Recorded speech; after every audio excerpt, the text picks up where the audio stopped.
Hello student, ये class 7 के लिए ग्रामर में ये आपके केस पढ़ाए जा रहे थे। इससे पहले आपको ये जेंडर वाली एक्सरसाइज आपको बताई थी और आज हैं ये केस ऑफ नाउन। ये केस बहुत ही इम्पोर्टेंट चीज़ है। आप देखिएगा केस हैं क्या। The case of A noun tells us about the position of that noun in sentence. Sentence में नाउन की पोजीशन के बारे में केस बताते हैं। कहना मतलब एक जो केस है वो किसका काम कर रहा है, नाउन का काम कर रहा है या ऑब्जेक्ट का काम कर रहा है या कौन से केस का काम कर रहा है, ये पोजीशन बताते हैं, इन्हें केस कहते हैं। अब ये केस कितने प्रकार के होते हैं तो देखिएगा। Nominative case number 1, nominative case number 2 ये ऑब्जेक्टिव केस, और नंबर तीसरा है डेटिव केस। ये आपके नंबर 1 2 3 पड़े हुए हैं, 1 2 3 इन्हीं में नाम लिखे हुए हैं। देखिए अब ये पहला था आपका नॉमिनेटिव केस, पहला है ये नॉमिनेटिव केस, दूसरा है आपका ऑब्जेक्टिव केस और तीसरा है डेटिव केस, और इसके बाद चौथा है ये वोकेटिव केस और पांचवा है पॉसेसिव केस और ये पॉसेसिव केस। बस 5 ही होते हैं। केस 5 प्रकार के होते हैं, आप याद रख लीजिए। केस 5 प्रकार के हैं, नॉमिनेटिव केस, ऑब्जेक्टिव केस और ये डेटिव केस, वोकेटिव केस और पॉसेसिव केस। अब इनके नाम के साथ साथ आपकी डेफिनीशन भी आपकी लिखी हुई है, तो इनको आपको डेफिनीशन नहीं लिखना है, नाम को समझ लेना है कि होते क्या हैं। देखिएगा तो ये लिखा है, if the noun is subject of a verb. यदि नाउन वर्ब का सब्जेक्ट है तो उसे हम नॉमिनेटिव केस कहते हैं। जैसे एग्जाम्पल भी देख लीजिए, ये लिखा है रेमंड प्लेज फुटबॉल डेली। तो ये रेमंड क्या है, यहाँ पर नाउन है ना, नाम है, तो इसलिए उसको कहते हैं हम नॉमिनेटिव केस। और दूसरा देखिए आप, ये लिखा है Alice meet your sister yesterday. तो एलिस ये यहाँ क्या है, नॉमिनेटिव केस है, और मीट योर सिस्टर ये सिस्टर क्या है, ये ऑब्जेक्टिव केस है, क्योंकि ये ऑब्जेक्ट का काम कर रही है। Children plays around the swing, यहाँ चिल्ड्रन सब्जेक्टिव केस है और ये स्विंग जिसमें ये बोल्ड से लिखा हुआ है, इन्हीं को आपको केवल बताना है जो ऑब्जेक्टिव केस है। तीसरा देख लीजिए, if the noun is the indirect object.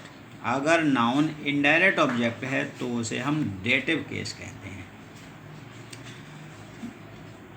Direct और इनडायरेक्ट केस, डायरेक्ट और इनडायरेक्ट ऑब्जेक्ट के बारे में मैंने बताया था कि अगर किसी सब्जेक्ट में जैसे दो कैसे, I gave him a book, मैंने उसको एक किताब दी, तो आई गेव हिम जो है यहाँ पर ये इनडायरेक्ट ऑब्जेक्ट है, और a book, I gave him a book, ये बुक यहाँ पर डायरेक्ट ऑब्जेक्ट है। तो ये इनडायरेक्ट ऑब्जेक्ट होता है, सजीव चीज़ होती है, और उसी को हम वोकेटिव केस कहते हैं। जैसे the teacher gave the student a few exercise, teacher ने स्टूडेंट को कुछ एक्सरसाइज दी। एक्सरसाइज ये है आपका डायरेक्ट ऑब्जेक्ट और ये स्टूडेंट जो है इनडायरेक्ट ऑब्जेक्ट, इसी को हम डेटिव केस कहते हैं। और चौथा है ये वोकेटिव केस।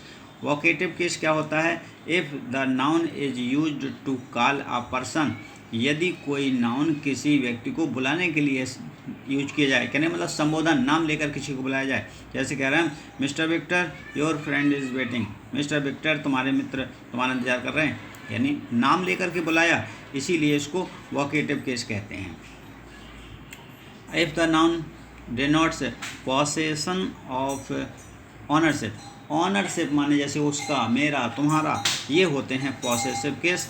और दिस बैग इज जूलियाज, यह बैग जूलिया का है, जूलिया किसका है, जूलिया का, इसी को कहते हैं पॉसेसिव केस। तो ये आपके केस के बारे में मैंने बताया। और अब ये एक्सरसाइज देख लीजिए, ये आपको खुद ही करना है। Write the case noun printed in bold, जो काले से लिखे हुए हैं इनको आपको बताना है। तो मेरी यहाँ पर क्या है, ये नाउन है, इसलिए यहाँ पर नॉमिनेटिव केस लिखना है आपको। दूसरा ये टेबल है, ये book is on the table, ये ऑब्जेक्ट है, इसलिए हमें ऑब्जेक्टिव केस लिखना है। और ये गेट हर अ पेन, ये क्या है, ये पेन, ये भी ऑब्जेक्टिव है, इसलिए ऑब्जेक्टिव केस है। द वेंडर सेल मैंगोज, ये भी ऑब्जेक्टिव केस है। ये Barbara a message for you, Barbara यहाँ पर संबोधन किया जा रहा है। जब संबोधन होता था तो क्या करते थे, ये वोकेटिव केस होता है, जब किसी का नाम लेकर बुलाया जाए वोकेटिव केस, तो ये बारबरा ये वोकेटिव केस है। दिस बुक इज जॉन्स, ये पॉसेसिव केस है, चूँकि कॉमा जहाँ लगा हो इससे पॉसेसिव केस कहते हैं इसको। पीटर लॉस्ट द रेस, ये रेस यहाँ पे ऑब्जेक्ट का काम कर रहा है, इसलिए ऑब्जेक्टिव केस है। तो इसको आप लोग खुद कर डालिएगा, मैंने आपको समझा दी है। और केवल इन केसों के नाम लिखना है आपको और ये एक्सरसाइज करना है। केस इस तरह समझ लीजिए। आगे नेक्स्ट वीडियो में। Thank you.